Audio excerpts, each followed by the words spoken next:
Muito contente de estar aqui mais um ano, convidada da Feira do Livro para mediar uma conversa muito, que eu espero que seja muito profunda e ampla a respeito de maternidade, maternidade em perspectiva. Quero chamar duas autoras de livros incríveis, Marcela Franco, autora de Solo.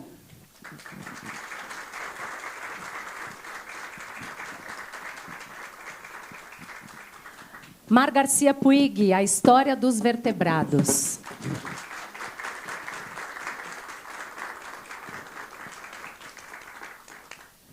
Essa conversa está prevista para durar aproximadamente 1h15 minutos, com perguntas de vocês no fim. Então, à medida que vocês forem acompanhando a conversa, tiverem dúvidas, quiserem fazer perguntas, vão ficando de olho. Acho que vocês ganharam um papelzinho. Fiquem de olho no pessoal da feira que está por aí, que vai trazer as perguntas aqui para mim, tá bom? Vou fazer uma apresentação rápida das duas autoras e a gente começa a nossa conversa. Mar Garcia Puig nasceu em Barcelona em 1977. É escritora, editora, tradutora, formada em Filologia e Literatura Inglesas pela Universidade de Barcelona. Tem mestrado em Linguística. Entre 2016 e 2023, foi deputada no Parlamento Espanhol pelo Partido Podemos e atuou como porta-voz da Comissão de Cultura. Publicou artigos em diversos veículos nacionais, como é O País e La Vanguardia, e participou de várias obras coletivas de ficção. A História dos Vertebrados, seu primeiro livro, foi traduzido em diversos países e ganhou os prêmios Cidade de Barcelona e Vanity Fair de autora revelação. Marcela Franco é jornalista, bacharel em letras, pesquisa literatura biográfica e epistolar, trabalhou em jornais, revistas e agências de comunicação paulistas e cariocas.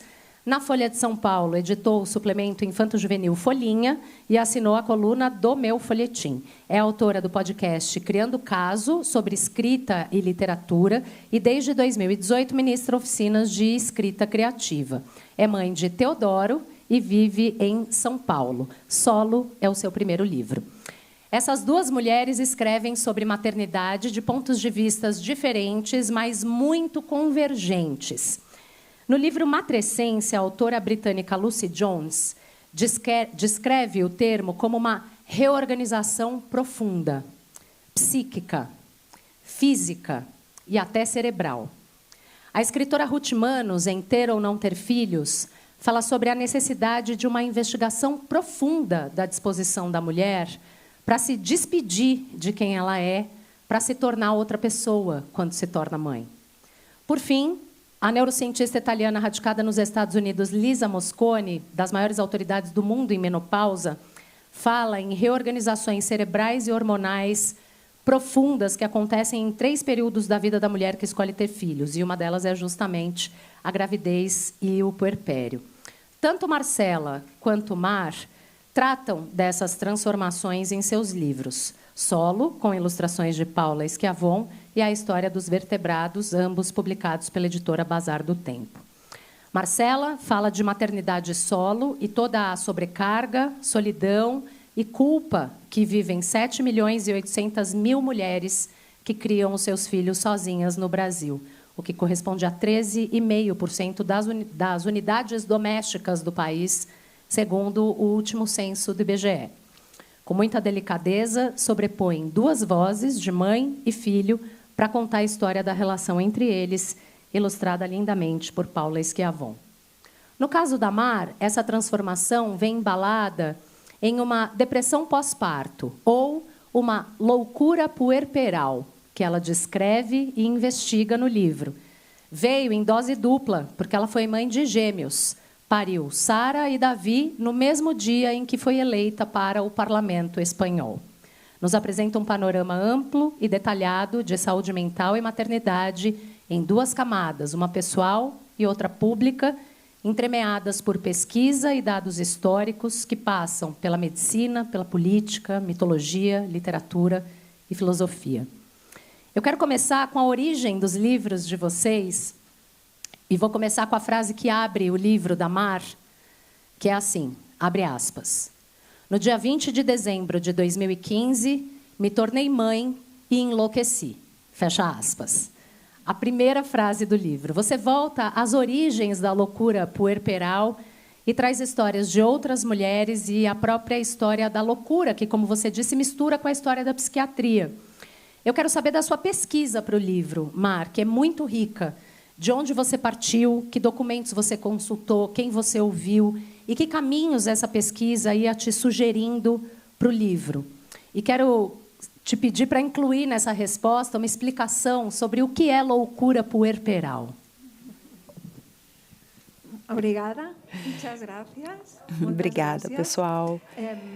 Bom, agora eu vou responder as perguntas, mas antes eu queria agradecer vocês, primeiro a todos vocês da feira, a Feira do Livro, por esse convite e pela oportunidade de estar aqui entre essas duas mulheres incríveis. A Marcela, eu a conheci e parecia que era minha irmã de literatura. Obrigada a você também. Eu queria agradecer também à editora Bazar do Tempo por essa edição incrível e a toda a equipe. Eu estou muito feliz pela oportunidade do meu livro estar aqui no Brasil. Eu queria agradecer ao Instituto Ramon Llull, que é o Instituto das Línguas Catalãs, e a intérprete que está me traduzindo aqui, por essa oportunidade de falar em catalão, escolher o idioma que eu posso falar, trazer o catalão para todos vocês e agradecer esse trabalho invisível. Obrigada por ser minha voz aqui nessa tarde. Bom, peraí, acho que não deixei ninguém de fora. É que eu estou muito feliz, gente, de estar aqui, vocês não imaginam, e eu queria muito agradecer. Bom, vamos lá, respondendo a sua pergunta. Você já apontou parte da resposta. Essa primeira frase do livro já diz um pouco. Eu não ia deixar assim. Eu pensei, tá, do que eu quero falar no livro? Eu quero falar de maternidade e loucura. Eu vou começar essa frase e depois eu volto e vejo como fica. Mas no final eu gostei e ficou desse jeito. E a origem do livro é a minha própria experiência como mulher, experiência pessoal. Eu dei à luz a gêmeos e, de fato, foi assim, eu enlouqueci. Eu enlouqueci e, além disso, a circunstância era que no mesmo dia em que eu dei à luz, eu fui eleita deputada. Eu, que era uma pessoa que não vinha da política, eu vinha do ativismo feminista, cultural, e eu me propus me candidatar e falei, bom, vamos lá. E aí, no mesmo dia que eu pari, eu fui eleita deputada. E no dia seguinte, isso foi à noite, no dia seguinte eu acordei no quarto do hospital e, nossa, foi incrível. Eu tive uma crise de ansiedade muito forte que foi diagnosticada pelo psiquiatra. Ela se estendeu durante um período e ela foi diagnosticada como uma crise de ansiedade pós-parto com delírios hipocondríacos. Isso significava que eu achava que estava muito mal e que os meus filhos iam ficar sem mãe. E às vezes eu pensava que eles que estavam mal, eu tinha delírios hipocondríacos. Como eu falei, eu venho do mundo das letras e quando isso aconteceu, bom, com o tratamento psicológico e psiquiátrico, eu comecei a procurar nos livros, que é o recurso que eu tenho na vida, que eu uso, eu comecei a procurar nos livros o que estava acontecendo comigo. E eu comecei a me encontrar entre a psiquiatria e a psicologia com algumas respostas que mostravam a história de outras mulheres que passaram pela mesma situação. E eu comecei a seguir o rastro dessas histórias. E especialmente, eu sempre falo que o motor, a motivação do livro é uma mulher, que no livro tem uma foto, que é a Emma Riches. Primeira vez que eu li essa história de loucura puerperal foi na nota de rodapé, com uma foto dela quando ela foi internada num instituto psiquiátrico, uma grande instituição. Essa é a foto da Emma Riches. Ela foi hospitalizada depois de dar à luz ao Bethlehem. Era um instituto, um hospital psiquiátrico terrível, infame, em Londres. E, por exemplo, eu quis seguir a história dessa mulher. Quem era ela? O que aconteceu com ela? E na foto parece que ela tem 3 mãos, que ela está com uma espécie de camisa de força, e as mãos estão assim sobre o colo, e é uma terceira mão. E, bom, para uma pessoa do mundo da literatura, imagina a imaginação de quem é essa terceira mão, quem é Emma Riches, o que aconteceu com ela. E eu comecei a pesquisar nos prontuários médicos do Hospital de Bethlehem.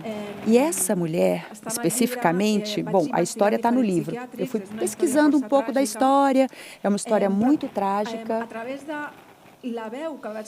E dá para ver que nos prontuários você vai vendo o que os psiquiatras vão dizendo, o que ela dizia, e a partir daí a gente vai pegando um pouco o rastro e a história de outras mulheres também. Isso acabou me levando a outras coisas, a mitologia grega, as tragédias de Eurípides, como eu lia na loucura das mulheres em outros lugares. Hospitais psiquiátricos de várias épocas, história de poetas como Sylvia Plath. E no final, eu cheguei à minha história. Eu ia escrever sobre a maternidade e sobre todas essas outras histórias que eu li, mas eu queria falar sobre a minha psiquiatra, que durante esses meses ela fez algumas entrevistas e eu não poderia explicar a história da Emma Riches para ela e de todos esses prontuários médicos que eu tinha lido. E aí ela falou num momento muito novelesco: tá bom, eu quero ver o teu prontuário agora. Isso, acho que eram 5 anos depois desse período inicial. E aí eu estava pensando que, bom, eu poderia pegar o meu prontuário. E aí eu falei, vou imprimir. E aí, quando eu saí, sentei num banco na rua, lá em Barcelona, quando eu saí do maior hospital, o Hospital de Vall d'Hebron, e eu li meu prontuário e eu vi no meu prontuário a história da Emma Riches e de todas essas mulheres sobre as quais eu tinha lido. E aí eu decidi que a minha história também estaria no livro. E foi assim que saiu a primeira frase, essa que você está dizendo, me expondo, primeiro expondo a minha loucura e depois a de todas essas mulheres que eu fui encontrando ao longo da minha pesquisa. É um pouquinho longo, mas enfim. Marcela traz, como eu disse, 2 vozes para a mesma narrativa. Mãe e filho. O livro ele é muito lindo também por isso. Você lê ele dos 2 lados, é muito lindo. Marcela, quero te ouvir sobre as fontes em que você bebeu para escrever solo, para além da sua experiência como mãe solo, e como é que você construiu essas 2 perspectivas, de mãe e filho para a mesma história. E como é que foi o trabalho com a ilustradora, a Paula Schiavon? Se você escreveu, ela ilustrou depois, se vocês trabalharam juntas. Quero saber da gênese do livro mesmo. Bom, gente, obrigada pelo convite, 451. Tati, obrigada por estar aqui com a gente. Minha nova amiga Mar, que estamos passeando juntas já tem 24 horas. Obrigada por estar vendo essa plateia cheia. É um sonho estar aqui na Feira do Livro. E um prazer estar falando para vocês sobre o meu livro e estar aprendendo tanto sobre a literatura da Mar. Então, é uma tarde bem emocionante. O solo nasceu muito, obviamente, dessa experiência. Fui mãe solo durante 10 anos. Meu filho hoje está com quase 18. E eu me casei de novo, por isso deixei de ser mãe solo, porque me casei com uma pessoa que compartilha muito a criação do meu filho. E foram 10 anos de muito que virou ficção, porque várias cenas que estão ali, que vocês, depois, quando estiverem com o solo aí na mão, vocês vão poder ver, foram cenas que, de fato, aconteceram, porque as mães solo experimentam muitas coisas em comum, né? É óbvio que a gente está falando de maternidade solo por um recorte, né? A minha maternidade solo não é a maternidade solo universal, não tenho essa pretensão, nunca tive, porque tem vários formatos, tem recortes raciais, tem recortes sociais. Então, a gente sabe que cada mulher experimenta essa maternidade solo de uma forma. No meu caso, a gente tinha uma rede de apoio bem pequenininha, mas tinha uma rede de apoio. Então, a gente vivia situações como, por exemplo, os 2 ficarem doentes ao mesmo tempo, ter que ir ao hospital os 2 ao mesmo tempo, não tem um médico que atenda você e seu filho pequenininho. Você ter que abrir mão de oportunidades profissionais, de oportunidades sociais. Então, essa vivência toda, obviamente, estava muito ali na minha cara, mas era só a minha experiência. Quando eu começo a trabalhar com a Folhinha, eu começo a entrevistar muitas famílias. Então, famílias dos seus mais variados formatos, e começo a ter muito contato com muita mãe solo como eu. E começo a ver que, justamente, são coisas que são compartilhadas por muitas mulheres. Então, eu falei, poxa vida, tem algo aqui, né? E aí nasce o livro a partir justamente dessa questão desses pontos de vista que se contrapõem, né, que são espelhados ali, porque eu fazia na Folhinha um monte de matéria por semana e eu criei uma voz para falar com esse público infanto-juvenil, que era uma voz com os períodos muito curtos, com verbos muito diretos, com um tiquinho de ironia, assim, e eu me apaixonei muito por essa voz. Então, eu falei, cara, eu quero levar essa voz para um livro e vou entender como que ela vai funcionar.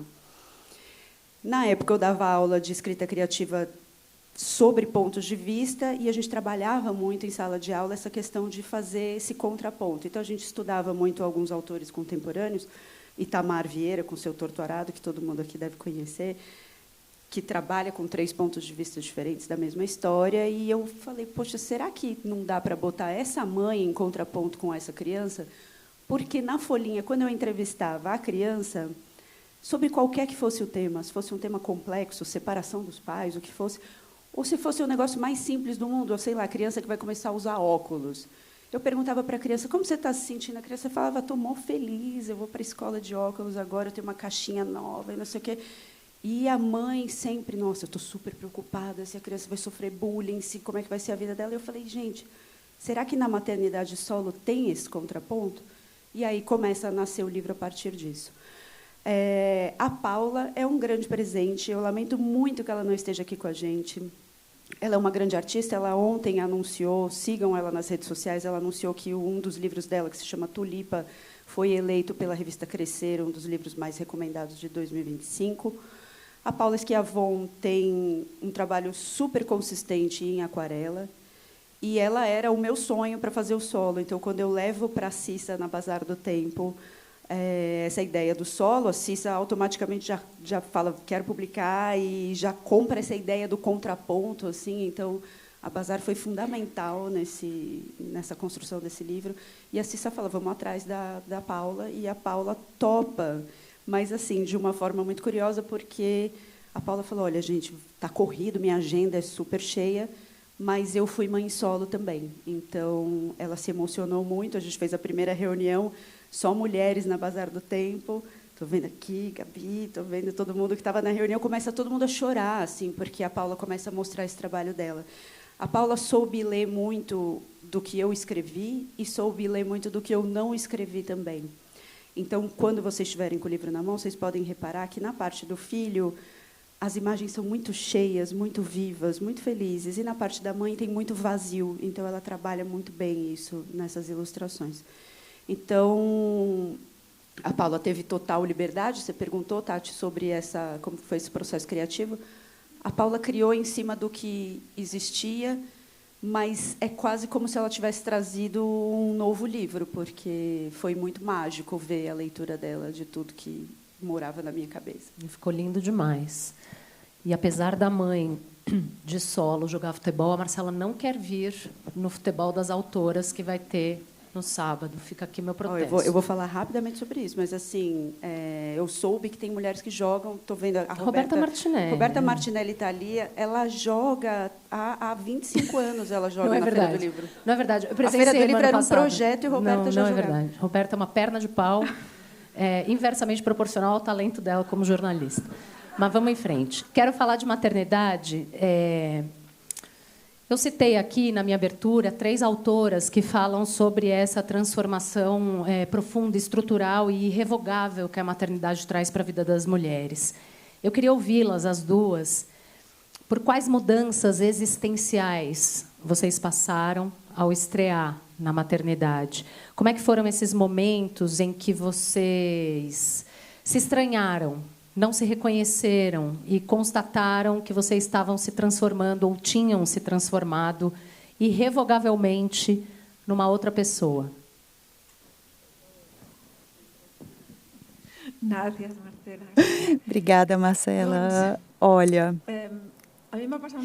aconteceu uma coisa comigo que foi o seguinte: o livro fala muito disso. É um livro de maternidade, mas fala de algo universal, que é o medo. A maternidade, eu acho que fala muito sobre isso. A gente descobre o medo de uma forma inédita. Foi o que aconteceu comigo. E eu estava conversando com a Marcela um pouco antes, que muitas vezes os livros sobre maternidade são só para mulheres, ou mães que querem ser mulheres. Por outro lado, os livros sobre a guerra, Segunda Guerra Mundial ou outras guerras, são livros universais. Aí eu fico pensando, eu não sei como foi a dor de um soldado lá nas batalhas, mas eu gosto de ler sobre as guerras porque eu acho que é um reflexo sobre as dores, eu reflito também sobre as minhas dores. E falando da dor de uma mãe, eu acho que é um tema literário e não é necessário ter sido mãe ou querer ser mãe para ler sobre a mãe ou a dor de uma mãe, que é algo tão extremo. Eu descobri a morte na hora em que eu dava a luz, em que eu dei a vida, eu descobri a morte. Para mim, a morte, bom, eu não estava nem aí para a morte antes de ser mãe. Estava ali, um medo, aqui e ali. Mas depois dos meus filhos nascerem, foi impressionante. E eu pensei, gente, então um dia eu vou me separar dessas crianças, um dia eu não vou estar aqui para cuidar deles. E aí a ficha caiu e eu falei, isso é o medo da morte. Isso é o medo de não saber o que vai acontecer quando você tem um bebê nos braços. Uma pergunta que aparece para você constantemente, eles não falam, você não sabe como eles vão reagir, quando eles vão andar, engatinhar. Não, são perguntas constantes e muitas vezes sem resposta. Ou você tem que ter uma paciência muito grande até essa resposta chegar. Muitas vezes, as respostas não são imediatas. Eu descobri o medo e descobri o que é viver com medo e fazer a paz com a vida e as regras da vida. Eu lembro que o meu terapeuta, quando eu falei que eu estava muito mal e que ia morrer, eu falei, eu preciso de respostas.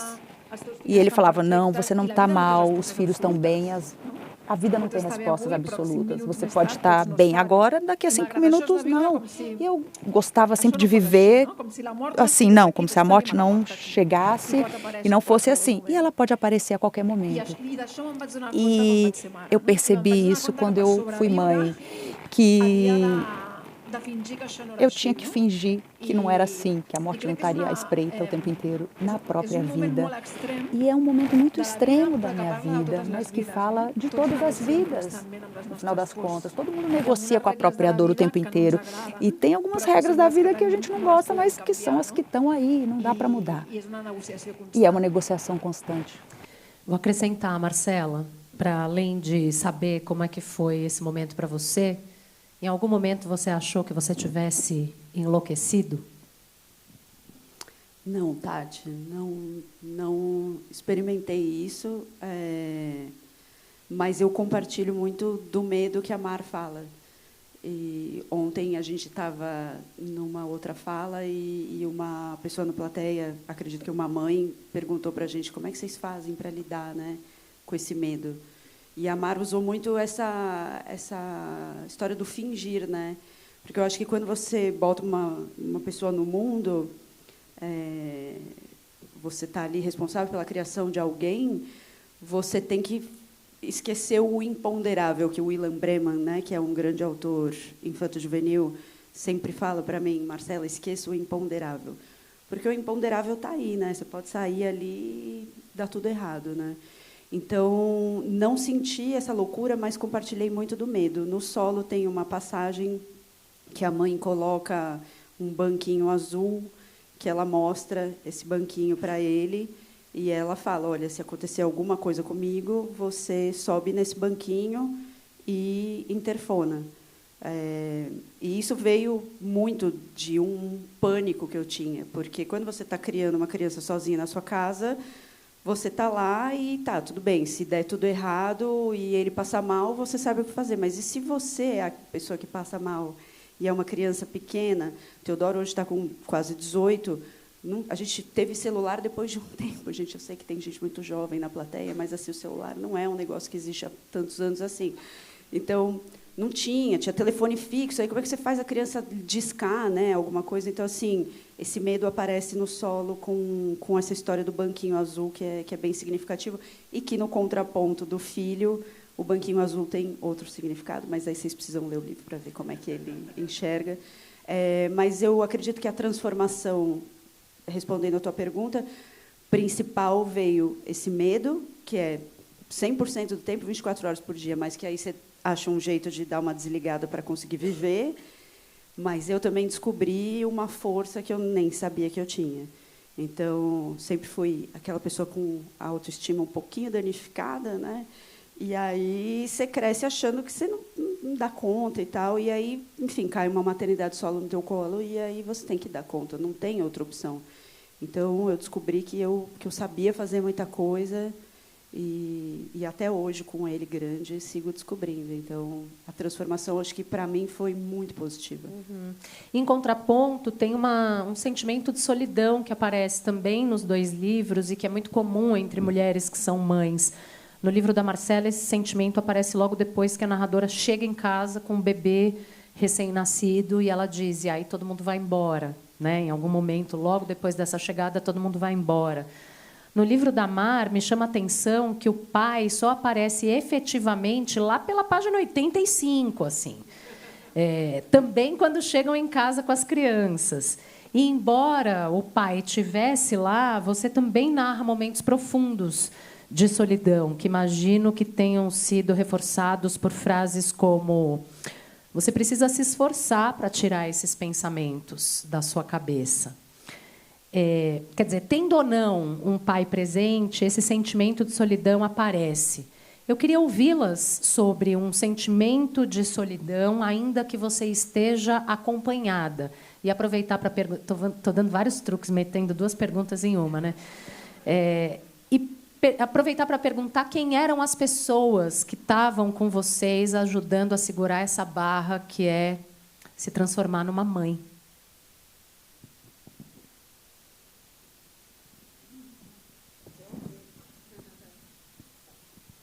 Eu estava arrasando no espanhol, tá? Só queria dizer para vocês. Aí eu descobri que ela ia falar em catalão e meu mundo caiu. Então eu estou aqui com o foninho. Mas ela até me elogiou, né? Que eu falo um bom espanhol. O catalão vou deixar a desejar.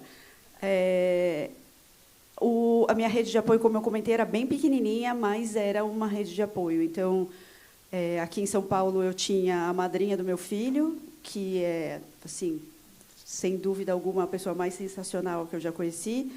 E o meu pai, que era um cara que estava muito ativo profissionalmente na época ainda e precisava fazer os corres dele ali, mas se dispunha. Teve um negócio muito legal. Meu pai não está aqui, eu acho. Ele se aposentou aos 50 e poucos anos para poder me ajudar a pagar a escola do Teodoro. E aí, hoje, aos 74, está lá com uma aposentadoria super pequenininha, mas assim foi uma rede de apoio muito fundamental.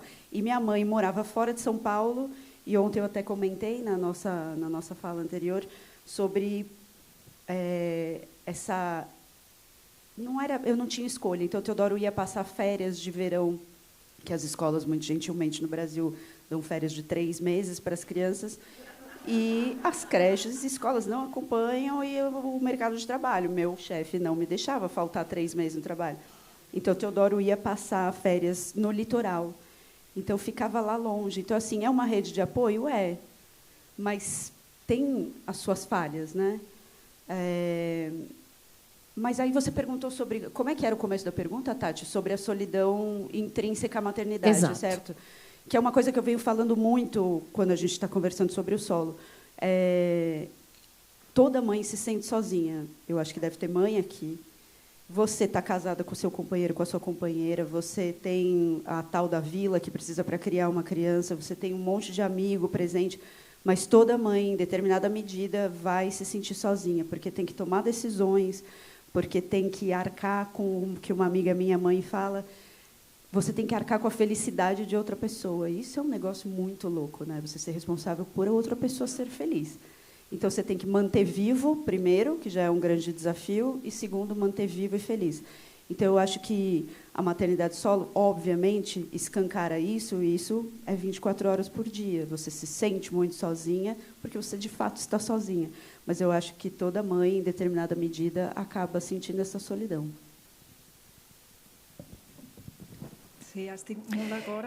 Concordo. É isso mesmo, Marcela. De fato, a maternidade, todo o ícone que a gente tem, os ícones da maternidade, a Madonna é uma mãe solo. Eu vivo num país católico, a Espanha, o Brasil também, mas eu não sou muito religiosa, mas a Madonna, a Nossa Senhora, ela está muito presente no livro. Aliás, eu fiz uma pesquisa sobre isso, porque a dor da Virgem Maria, vamos pensar na Virgem Maria como a grande mãe, como o ícone da maternidade.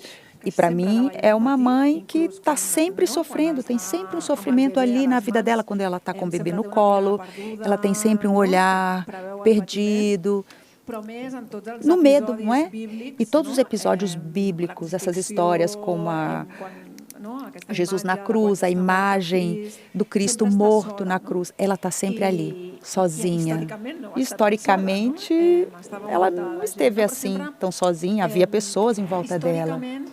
Bem, historicamente, como você fala da felicidade, esse bebê, a responsabilidade desse bebê recai sobre a mãe, a sua felicidade também.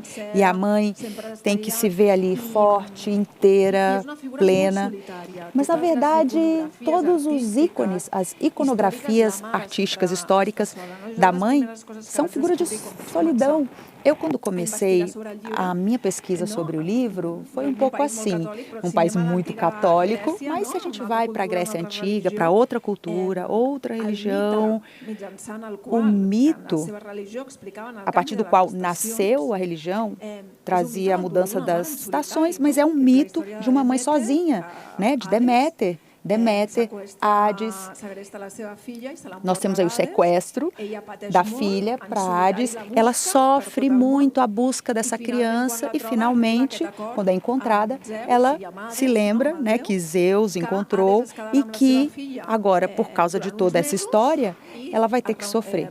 E ela sofre efetivamente. Mas a mãe, no final, encontra a filha, Perséfone, por mais um tempo. Bom, essa é uma história que explica as estações, o inverno, o outono, e explica que no inverno, quando a terra não é fértil, que a filha e a mãe não estão juntas, e o verão e a primavera é um período em que a mãe e a filha estão juntas. Bom, são algumas nuances, histórias. Mas mesmo te interessando a maternidade ou não, a maternidade é uma força, e a dor materna é uma força que explica a civilização. E explica em solidão. São sempre essas mulheres que lutam sozinhas, que sofrem sozinhas.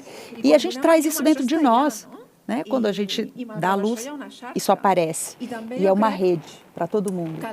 Eu acho que a história dos vertebrados é uma tentativa de entender que a maternidade e criar filhos é um trabalho coletivo e que as mães precisam ver que a gente tem a coletividade em torno de nós e que é preciso um ato para fazer isso. Bom, agora a gente vai começar a implicar os pais na conversa, não é mesmo? O psiquiatra do Centro de Saúde onde a Mar se consulta, recomenda o afastamento dela do trabalho em algum momento. E aqui aparece um dilema que é enfrentado por milhares de mulheres, que é ter que se ausentar do trabalho para cuidar de si, para cuidar dos seus filhos. Nesse caso, bem específico, eram gêmeos e era uma mãe com questões severas de saúde mental. No caso da Mara, ainda tinha um agravante que se retirar do trabalho significava se retirar de um espaço institucional, político, que foi conquistado a duras penas, a cotoveladas, a espaço que não é dado, não é concedido, é conquistado, que é o parlamento. Além de renunciar à responsabilidade, como ela põe no livro, a responsabilidade do compromisso público em nome da preservação da saúde mental. E tem uma frase que eu gosto do livro, que é: eu não posso deixar a minha cadeira vazia. Como mãe, na sua particularidade, você estava vivendo um período difícil, ao mesmo tempo em que a dimensão pública da deputada também te levava a olhar essa questão como algo coletivo. Você cita a pensadora Sada Rudick, que cunhou a expressão pensamento materno, e diz que qualquer pessoa pode adquirir esse pensamento materno, ao contrário do que está em voga se afirmar, o cuidado não é algo nem compulsório, nem biologicamente feminino. O que é o pensamento materno? E que relação esse conceito guarda com a política do cuidado, uma atividade que, em geral, como eu disse, é culturalmente esperada e cobrada das mulheres?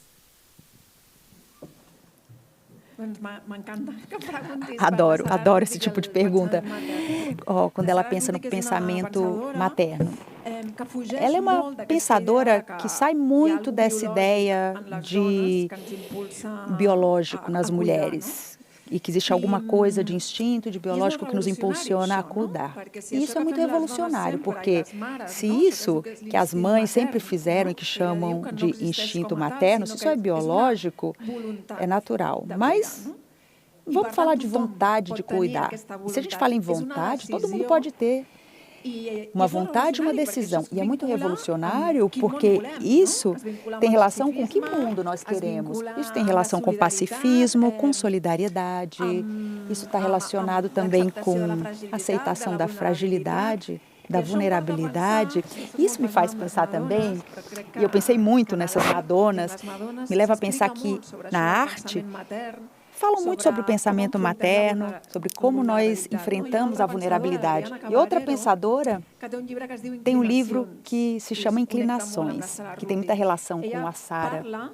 Ela fala que cuidar é nos inclinarmos àquilo que é mais frágil. E isso tem muita relação com a feminilidade, não por uma questão biológica, mas por uma questão histórica. E na frente dessa retidão masculina, que é o que eu tinha lá no Congresso, no Parlamento, essa retidão, essa masculinidade reta, que não vacila, que não tem dúvidas. A Ana Cabaleiro, ela fala que essa inclinação ao frágil, ela tem um significado, isso também está no livro, vocês vão ter que ler. Ela traz um quadro de Leonardo da Vinci que traz uma espécie de triângulo em que nós temos ali a Virgem, a mãe da Nossa Senhora, Santa Ana, e o bebê que está ali brincando com um bichinho. E a imagem vem em diagonal. Você tem Santa Ana inclinada em direção a Maria e Maria inclinada em direção ao filho. Então, é como se fosse a vontade da inclinação. E atrás tem uma árvore bem reta, que não se inclina ali, imponente, que seria como a masculinidade. E a Ariana Cavareiro e a Sara, elas nos dizem que o pensamento materno, essa inclinação, é um ato de vontade. Isso é evolucionário, porque se todos nós podemos nos inclinar, então nós podemos imaginar um mundo melhor, não é? E agora eu não lembro da pergunta, porque eu me emociono falando dessas inclinações. ¿En qué medida el pensamiento materno tiene relación con la política del cuidado? ¿En qué medida se puede enseñar y estimular? Olha, a revolução feminista que nós temos vivido é colocar o cuidado no centro das coisas. Eu acho que é uma parte importante da revolução feminista. E o que uma mãe faz? Fala-se muito do ativismo das mães, não é mesmo? Das Mães de Maio, não é? Na Argentina, na Espanha também nós temos muitas mães. Por exemplo, eu falo de uma greve histórica que foi feita em Barcelona, no começo do século XX, porque as mulheres não tinham comida para os filhos, passavam frio e elas começaram uma greve que revolucionou a cidade de Barcelona naquela época.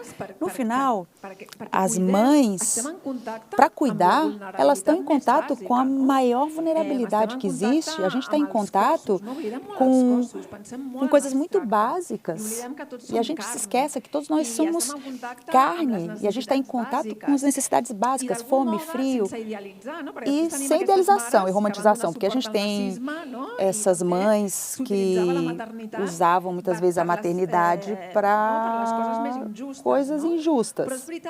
Mas também é verdade que esse cuidado diário, ou seja, cuidar do corpo. Eu gosto muito de Eurípides, do seguinte, Eurípides falava muito das mães e do cuidado, falava muito disso. Ele falava muito dos corpos, da importância do corpo. Tem uma tragédia que tem um grupo de mães que queriam recuperar o corpo dos filhos. E aqui eu fico pensando nessas pessoas desaparecidas, as mães que perdem seus filhos. No último livro da Adélia Morillo fala disso, de mães que procuram seus filhos. E aqui traz também as mães da Praça de Maio. E não é por uma questão biológica, não, é o pensamento materno. E isso eu acho que é revolucionário, né? Marcela, quero te ouvir. A política do cuidado tem sido apontada como um ponto fundamental na busca por igualdade de gênero, né? Enquanto os homens não aprenderem e não praticarem o cuidado, fica muito difícil a gente avançar em termos de igualdade, de trabalho, de cuidado. Eu quero te ouvir de que maneira estimular essa prática, você que cria um menino, como ensinar os meninos a cuidar. Perguntas muito fáceis a Tatiana Vasconcelos faz. Eu queria primeiro apontar uma coisa super importante. A gente tem homens na plateia, tá? Que é um negócio que a gente não tem visto muito. Então, a gente tem visto, obviamente, muitas mulheres, muitas crianças, o que é muito legal, que as mães tenham trazido suas crianças, mas a gente está vendo homens na plateia e eu acho isso sensacional. Na minha prática específica da maternidade, eu acho que eu tenho uma, entre muitas aspas, vantagem, porque o meu filho assiste, desde o dia 1, uma mãe muito implicada nessa revolução, nessa melhora do mundo, da qual ele tem que fazer parte. Então, eu vejo que ele é muito cuidadoso com muita coisa, eu vejo que ele está sempre muito preocupado na escola, por exemplo, faz parte lá do núcleo de filosofia avançada, traz debates, e está levando isso para outros meninos com os quais ele convive. Eu acho, Tati, que é uma luta diária e na qual a gente precisa muito, obviamente, da ajuda dos homens, porque a gente sozinha não vai dar conta de fazer isso. Então, assim, eu estou aqui criando um menino, mas esse menino está fazendo parte de uma sociedade, e dentro dessa sociedade, esse meu filho, com a autonomia que ele está desenvolvendo, ele vai fazer escolhas. Então, eu posso ter criado ele muito bem, mas o que o mundo está trazendo para ele?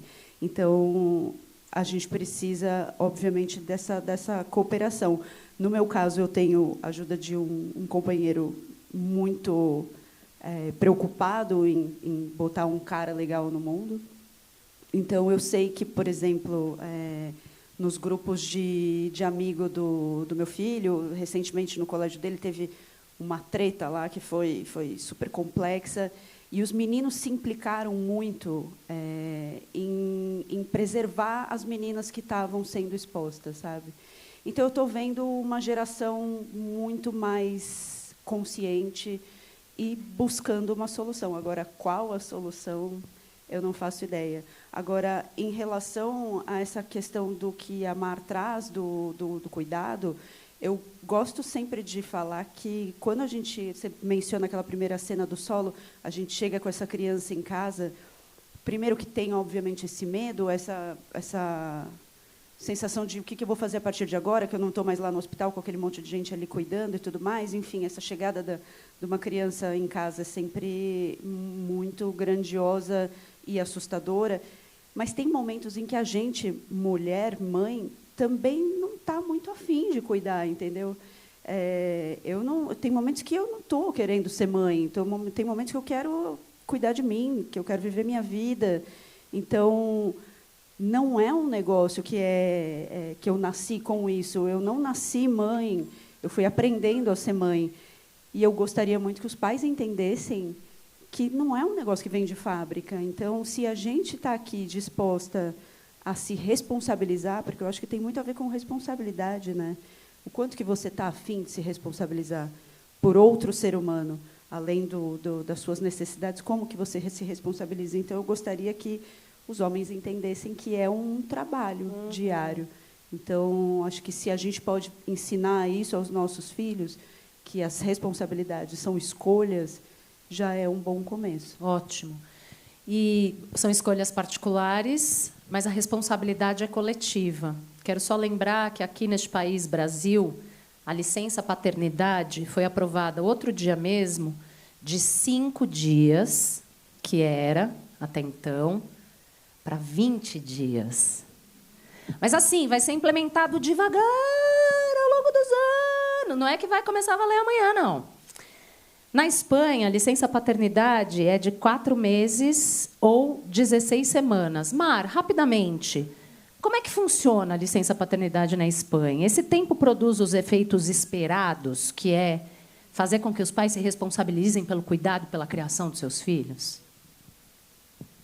Bueno, m'encanta que em preguntis això perquè, Adoro a de fet, una de les pergunta, coses que porque, vaig treballar aliás, molt al Parlament, eu trabalhei quan vaig muito estar, no Congresso era una demanda para isso. de les feministes. A gente tinha uma Hi ha demanda una mica das de divisió, feministas Hi ha e havia algunes uma feministes divisão. que no estan Tinha algumas d'acord, feministas que não però una de les concordavam grans com isso. demandes Mas era uma das grandes permisos de demandas maternitat i eram paternitat licenças de amb paternidade e dues maternidade com duas condicions condições, iguals i de intransferibles. igualdade No? e intransferíveis. El de les mares era Das 16 mães setmanes i el dels era pares a fins que fa havia res, antes, e fins dos fa pocs pais anys, et diria potser era 4 anys, 5 anys, até 4 anos era, atrás, 15 dies, em 15 sembla, dies. No? Llavors, nosaltres vam lluitar perquè fossin Então, iguals nós i perquè lutamos fossin para que elas intransferibles. fossem És a iguais e dir, intransferíveis. que el pare, Isto é, perquè normalment o pai, seria porque així, normalmente no seria pogués assim, donar-li ele les não seves poderia 16 setmanes a la transferir mare, no? as semanas I dele, as això 7 semanas, va provocar para a molta mãe. divisió. Isso Hi provocou havia, muita no sé, divisão opinarà entre os aquí grupos. Eu não la sei gent, qual no? será a Hi havia opinião de moltes vocês mares que aqui. deien Tinha muitas que no mães estaven que d'acord diziam que perquè não les mares, concordavam, doncs, não, el porque nostre as cos pateix mães, més, tenim una relació bom, tem uma especial característica amb especial, l'infant tem i, per tant, vínculo especial com o volem més filho, e a gente temps quer mais i, a tempo més, assim que o homem. E, além disso, una família bom, hauria de tenir la uma llibertat de dir família, a gente jo et dono deveria les ter a meves liberdade setmanes, no?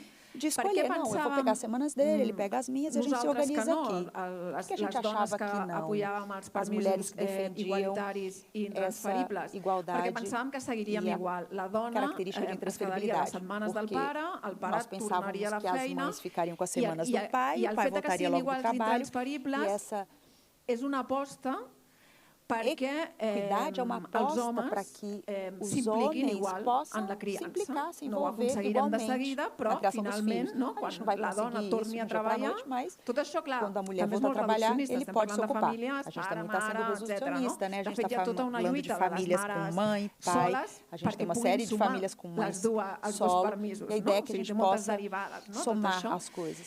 Però la llei ara és així, Mas són a 7 lei era setmanes assim, pel pare i 7 7 setmanes semanas per la mare. pro Si pai hi ha dues mares para i hi ha dos mãe, pares, són se a 7 gente tiver setmanes duas i hi mães, ha una dois lluita pais, a perquè mesma les coisa para mares os dois. soles Tem uma luta es pugui também para sumar. que as mães solo Exactament. possam juntar. I són intransferibles, Esses que dias, per e elas mi são és la clau. intransferíveis. No? Tá? Isso aqui El é a pare s'ha de quedar chave. sol O pai, amb el ele seu tem que fill i ficar ha com o d'estar filho 16 nesses dias, setmanes, e a igual mãe que la também. mare, passant aquests moments, E no? passando aqueles momentos que a gente al conhece, final, não é? da Para política de criar cures. a I per mi criança. és una de les E lleis para més mim é uma revolucionàries das que leis s'han aprovat mais a Espanya, revolucionárias tot que i que, foram com dic, té els seus aprovadas no detractors, país. Però ara mateix la llei és aquesta. Mas o princípio é esse. Eu queria falar agora um pouco sobre loucura como linguagem. Eu adorei esse aspecto do livro da Mari, que eu quero colocar também para o escrutínio da Marcela. E vou fazer aqui um preâmbulo que talvez seja um pouco longo, mas eu gostaria de contextualizar a pergunta que eu vou fazer. Baseada mais no livro da Mar, a Mar diz que a psiquiatria cometeu muitos disparates ao longo da história em nome da razão. E cita a lobotomia como um desses disparates, buscando sempre o controle do paciente, passando por cima de seus direitos. Não raramente, esses pacientes eram mulheres. A lei que proíbe esterilizações forçadas na Espanha foi votada em 2020. Até então, mais de 360 mulheres, se eu não estou lembrada, a Mar traz o número no livro, passaram por isso. Aqui no Brasil, a gente tem um caso que ficou conhecido como o Holocausto Brasileiro. Esse é o título do livro-reportagem excelente da jornalista Daniela Arbex, que faz referência à morte de mais de 60 mil pessoas no Hospital Colônia, em Barbacena, Minas Gerais. Esse hospital só foi fechado depois de muitos anos de luta do movimento antimanicomial. E era considerado um depósito de pessoas indesejáveis socialmente, como mulheres grávidas, mães solo, prostitutas, mulheres que incomodavam, por algum motivo, as suas famílias. Amar, em A História dos Vertebrados, diz assim: com o tempo, decifro que a hipocondria, como tantas coisas ao meu redor, é linguagem. É um jeito de olhar para a loucura menos como um desvio e mais como um outro jeito. Eu quero te ouvir, e a Marcela também, sobre esse olhar para a loucura como uma linguagem e não como uma deficiência intelectual.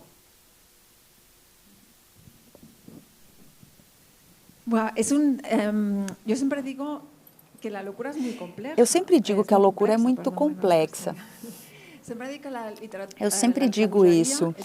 A loucura, ela é muito complexa. Por quê?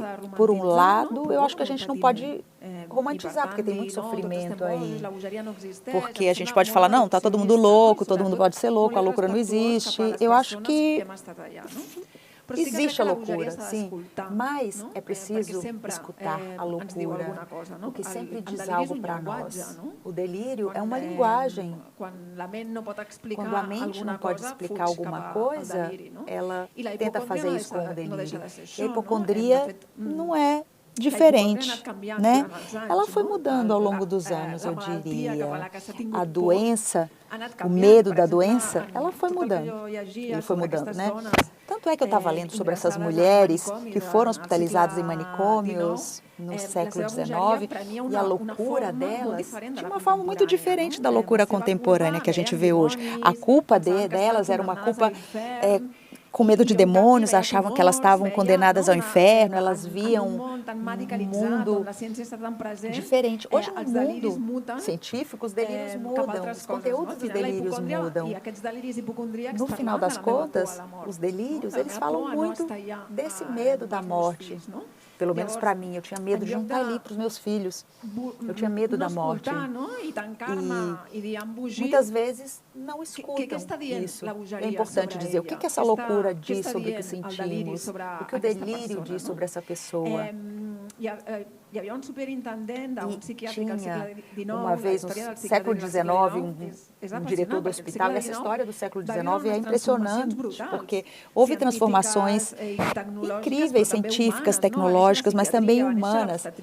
Psiquiatria, obstetrícia, transformações no capitalismo como a gente conhece hoje, surgimento de máquinas, grandes invenções, como não enlouquecer, meu Deus, com um mundo com tantas mudanças. Então, os psiquiatras, eles também procuravam uma forma de validar essa nova disciplina que era a psiquiatria, e eles escreviam muitos livros, manuais sobre os pacientes, a partir dos quais eles explicavam suas teorias. Então, tinha um que era o diretor de um hospital psiquiátrico escocês, ele dizia que era possível escrever a história da humanidade através dos delírios dos pacientes. E a Revolução Francesa, bom, tinha o Esquirol, que era um grande psiquiatra, e ele dizia que a história da Revolução Francesa podia ser escrita a partir dos pacientes hospitalizados nas instituições psiquiátricas e com os delírios. O que são os delírios?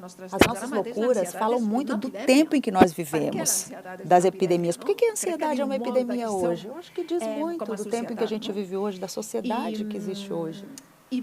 E aquest, per mi, és el llenguatge de la é por isso que eu falo da linguagem da loucura. A loucura fala, a loucura diz quem nós somos. A gente vive num mundo que tende a silenciar o mal-estar, com todo esse imperativo da felicidade constante. Muitas vezes, com esses discursos de autoajuda, em que não bem-estar, felicidade, força, garra, se a gente escutar as nossas fragilidades e a forma que elas tomam, isso tem significado.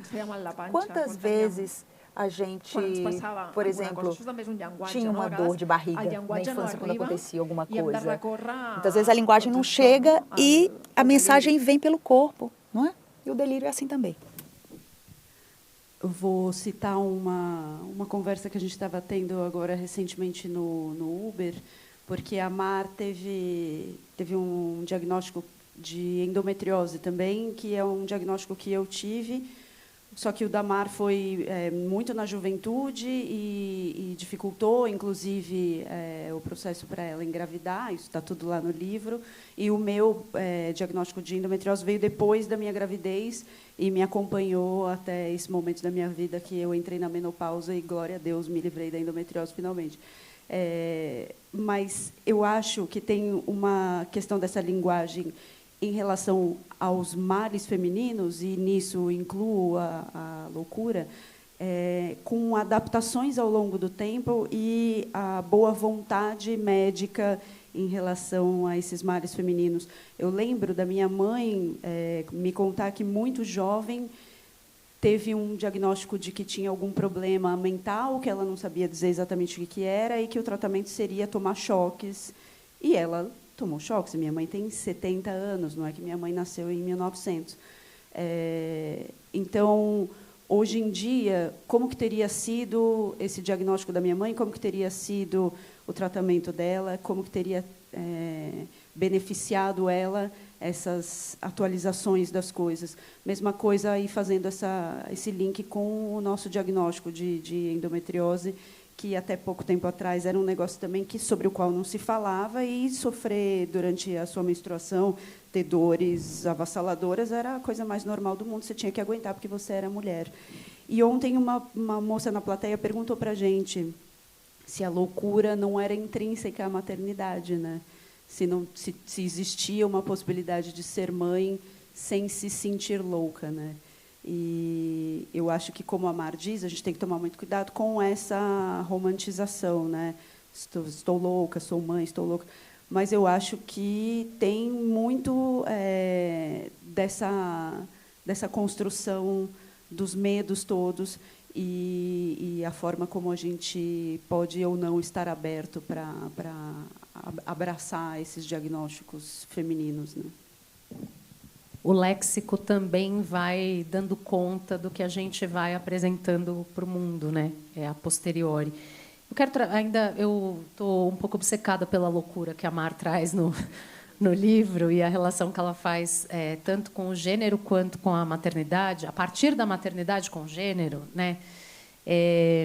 A Mar diz que a loucura puerperal desafia a hegemonia da ideologia doméstica. E aqui eu vou pedir licença para ler uma frase, na página 30, que diz assim: a loucura puerperal desafia a hegemonia da ideologia doméstica. As mulheres abandonavam suas tarefas, desafiavam os maridos, quebravam a louça e rasgavam as roupas. Violentas e sujas, deambulavam pelas ruas e se mostravam sexualmente descaradas. Eu fiquei pensando nos momentos, nos tempos contemporâneos, né, nos tempos que a gente vive, de ascensão de um conservadorismo que pretende levar as mulheres para lugares dos quais elas lutaram tanto para sair, né? Por exemplo, nessa ideologia doméstica que você se refere no seu livro. E, bem, querem levar a gente, pregam esse comportamento. Tem muitas influencers hoje pregando o comportamento da mulher do lar, doméstica e domesticada, quase sempre acompanhada de supressão de direitos, né? Está se falando em caça-voto de mulher nos Estados Unidos, uma coisa assim que a gente achou eu pelo menos achei que estava superado, né? Que a gente não ia voltar a discutir. Nesse contexto, queria ouvi-las. A loucura pode ser uma ferramenta de libertação da mulher desse universo para onde tantos acham que a gente deveria voltar? Vamos quebrar as coisas agora, Marcela. Vai. A mim é que m'encanta parlar da bogeria. Eu poderia estar falando, m'encanta. Essa mesa vai ter 3 horas, preparem-se. Eu estou brincando, viu? Eu sei que eu tenho só 15 minutos. Não, é que a més, sem romantizar a loucura, a psiquiatria sempre foi uma arma de silenciamento político. Você falava da lobotomia, não é? Nos Estados Unidos, que eles fazem tudo em série, não é? Eles inventaram a lobotomia transorbital, que era uma forma de fazer a lobotomia express. E na minha pesquisa, quando eu vi que a primeira lobotomia transorbital foi feita, uma mulher que chegou na consulta falando: eu estou muito cansada, eu não aguento mais. Assim, simplesmente. Essa foi a primeira lobotomia transorbital que foi feita com essa mulher que dizia que estava cansada e já não aguentava mais. Mas aí depois, quando você vê os relatos, a maioria dessas lobotomias foram feitas em instituições psiquiátricos com pessoas negras. Isso não está só no meu livro. É um assunto muito comum durante a ditadura também. Um psiquiatra infame criou a denominação de gen vermelho. Eu não sei como é no português. É comunista, tá? Vermelho tem relação com o comunista. Então, era um lugar em que essas pessoas eram institucionalizadas porque tinham o gen vermelho. Era considerado, então, desvio psiquiátrico. E na língua diária nós vemos isso. No linguajar corriqueiro, na política, por exemplo. Tem políticas... não, ela é histérica, ela é emocionalmente instável. O que mais? No espanhol, eles falam muito isso. Os incels, os masculinistas, eles falam charo. Eles falam que charo é como um nome, mas eles chamam as loucas de charo. Essa aqui é louca. E esse retrocesso que nós temos observado atualmente, ele está muito apoiado nessa denúncia da instabilidade das mulheres. Não, volta para casa, minha amiga, porque vai ficar melhor. Melhor. Olha, tá demais para vocês não estão aguentando, volta para casa. É um pouco assim. E o mundo patriarcal, sim, é demais, é grande para a gente. Nós sofremos muito mais questões de saúde mental, porque sofremos mais violências também, não é? E eu falo a partir do meu contexto. No livro eu mostro isso. Eu falo que as mulheres, com certeza, se eu recebo uma mulher imigrante, racializada, com uma situação diferente, vai ser diferente. Vai ser diferente, é outra realidade. E a questão da mãe louca, para desautorizar a mulher, para tirar os filhos, a guarda dos filhos, é uma questão que existe. Então, a dor materna é usada como argumento na política para nos silenciar. Assim como a ameaça de te considerarem louca. Essa ameaça é uma arma política. Então, eu acho que é preciso ouvir a loucura. Provavelmente nós enlouquecemos mais, mas por que será? Porque o mundo faz com que a gente enlouqueça mais. Pelas violências que nós sofremos. Por causa do cuidado, o trabalho de cuidado coloca a gente em situações extremas. A gente está falando de maternidade, mas o que acontece com as pessoas que cuidam de idosos? Um pai, uma mãe. Muitas vezes são as mulheres, quase sempre são as mulheres.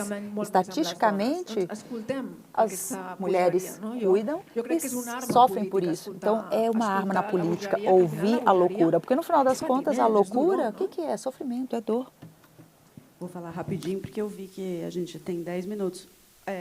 Eu vou falar da loucura que é, na maternidade solo, você escrever um livro falando sobre isso. E não só isso, Tati. Eu acho que é a gente falar sobre as coisas. Eu acho que essa mesa aqui, ela é fundamental, porque a gente está falando de coisas que até pouco tempo atrás a gente não falava. A maternidade solo era, como você disse, o lugar da mulher que ficava lá no manicômio. A mãe solo se insurgir e, como eu fiz, ir atrás dos direitos do meu filho e entrar na justiça e fazer tudo o que eu fiz ao longo desses 18 anos, culminando num livro, é revolucionário, é o que vai tentar combater esse retrocesso, e a gente tem que falar. Eu acho que a nossa principal arma é falar, e a literatura é política, a literatura é revolucionária. E é um jeito de falar, né? Um jeito lindo, nesse caso. Claro. Posso pedir uma coisinha? É que eu estava pensando que, junto com essa pesquisa, eu encontrei muitas mulheres internadas em manicômios no século XIX, que eram mães solo, e essas mães enlouqueciam. Naquela época, ser mulher solo estava ligado ao pecado, à perdição, e você vê no livro esse fio entre essas mulheres, mães solo, e o que você traz no livro, isso é muito bonito. E a mãe solo retomando sua vida, né, também. Eu acho que é isso, você ter a ousadia de você ter uma vida social, sexual. você se casar de novo, você ir atrás da sua felicidade. Ser mulher para além de ser mãe. Exatamente. Muito bom. Vou trazer 2 perguntas da plateia. Eu vou distribuir uma para cada uma, tá? Vou começar com você, Marcela. De que maneira você colheu a voz do seu filho Teodoro no livro? Então, vou citar Rui Castro, que vem sendo citado por Natália Timmerman. Então, a citação da citação, que é uma gota de ficção, contamina tudo com ficção. Esse livro, obviamente, ele é ficcional, mas ele foi muito inspirado em muitas coisas vividas com o meu filho. Quando eu estava escrevendo, acho que todo escritor faz isso, né? Leva lá para a mesa de jantar para submeter aos seus primeiros leitores ali, em casa meu marido e o personagem no qual a segunda voz foi inspirada. Então, meu filho participou bastante desse processo de composição dessa segunda voz, mas não assim, eu sou muito grata à liberação que ele me deu. Ele falou: mãe, escreva, é ficção, a minha história, essa história é outra história. Ele tem ido a todos os lançamentos, todos os eventos, então ele participou bastante, opinando, mas não metendo ali a caneta dele de forma alguma. Ele foi muito generoso nesse ponto. É o famoso baseado em fatos reais. Exatamente. Perfeitamente. Mar, a pergunta é para as duas, e Marcela, fica à vontade também, tá? Vocês percebem disposição da pesquisa científica em se debruçar sobre a particularidade da saúde mental em mulheres, considerando a singularidade hormonal, além da pressão social e da misoginia? Pergunta a Geórgia. Está claro que tem uma questão hormonal, com certeza. O que acontece é que reduzi-lo apenas a uma questão hormonal, olha, eu lembro que tinha uma época que se falava, hormônios. Eu estava num quarto com uma mulher do meu lado que tinha acabado de ter um bebê também e que ninguém via doenças ali em volta, só hormônios. Então, sim, os hormônios têm um papel na vida das mulheres e dos homens também. Os homens têm aí os hormônios importantes. Mas o livro é uma pesquisa menos científica do que literária, histórica e social. E eu não falo muito da questão hormonal. Eu acho que existe, eu menciono, mas eu queria colocar o foco numa perspectiva mais social e mais histórica, que eu acho que tem seu papel também. Para finalizar, temos aí 5 minutos, eu vou fazer uma última pergunta. A mãe, a gente já falou disso aqui, ainda é idealizada, infelizmente. A gente está em 2026, né, gente? Vocês acreditam que a mãe ainda é idealizada, sacralizada até, apesar do tão propagado ultimamente conceito do Winnicott de mãe suficientemente boa? Parece que as próprias mulheres não se convencem dessa suficiência, do seu limite. Quero ouvir de vocês como a gente pode combater esse ideal de mãe onipresente, onipotente, infalível, essa sensação que vocês duas trazem tão bem no livro de vocês. Agora está proibido morrer, não posso mais morrer, agora eu tenho filho.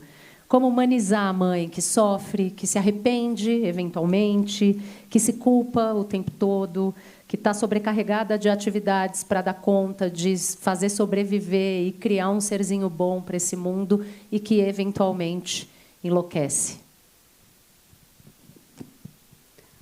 A gente está na Feira do Livro e é a literatura que vai salvar a gente. Eu acho que todas nós que engravidamos, porque ser mãe não é só engravidar, todas nós que engravidamos não ouvimos o que a gente podia ter ouvido de amigas muito próximas, de familiares, que não nos contaram a parte, como a gente falou ontem, a parte que não é glamurosa, a parte que não é bonita da maternidade, porque a gente sente dor, a gente sente medo, a gente às vezes se arrepende, a gente sente um monte de coisa que a gente não pode postar no Instagram que a gente está sentindo. Então, eu acho que quando a gente tem um livro como o livro da Mar, que é poderoso, porque fala sobre uma fragilidade, e ela está aqui com a gente, se expondo, sendo corajosa. Quando tem um livro como o meu, inspirado em fatos reais, de uma mulher que sobe num palco para falar sobre a sua experiência, para se expor dessa forma. E a gente está falando as verdades, além do lado lindo da maternidade, porque a maternidade tem o seu lado lindo. Eu sou apaixonada por ser mãe, eu sempre quis ser mãe, eu amo meu filho, eu teria outros 30 filhos. Eu acho que quando a gente pode falar sobre isso, juro,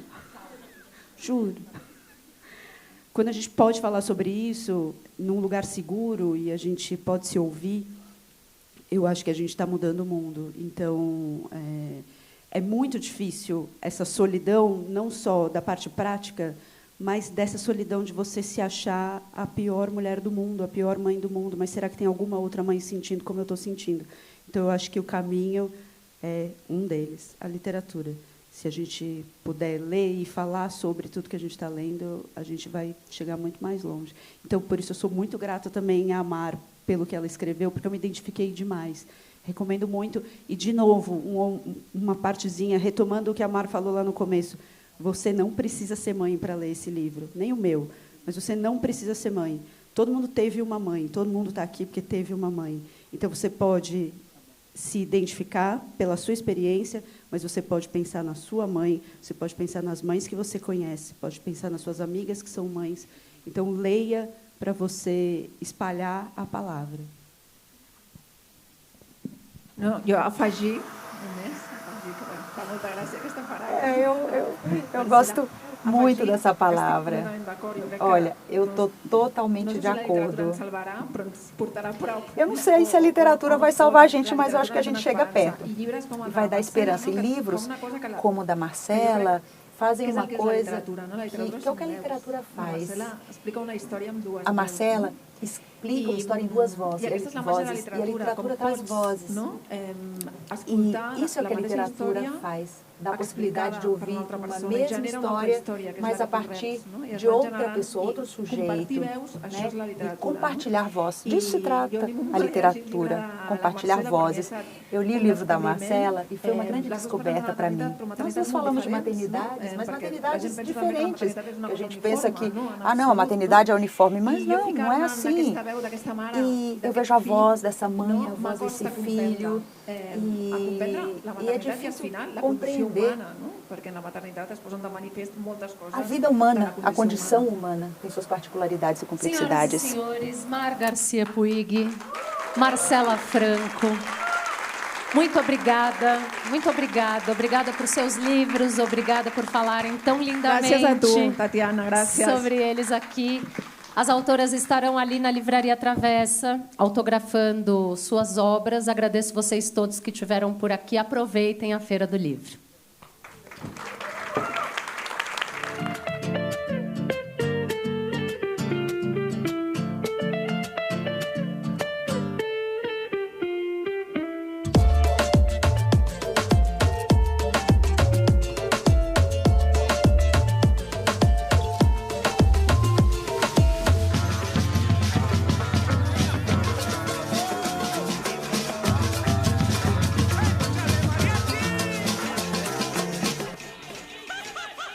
Sejam todos e todas bem-vindos à Feira do Livro 2026.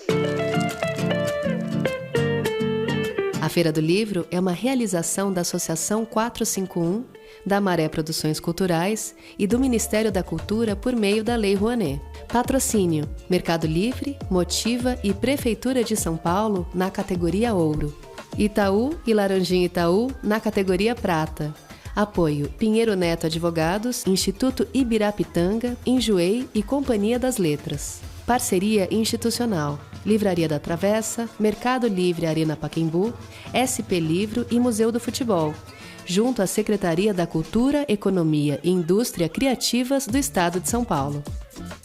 Apoio institucional: Embaixada da França no Brasil, Instituto Camões, Arco Educação, Ministério das Relações Exteriores do Uruguai, Instituto Ramon Llull, Gráfica Viena, Chambril, Quiro, Frida e Mina, Inside by Meliá São Paulo e Higienópolis, Ernesto Tzurnik Advocacia, Ecoar, Arpa, Ovo e Bubu Restaurante.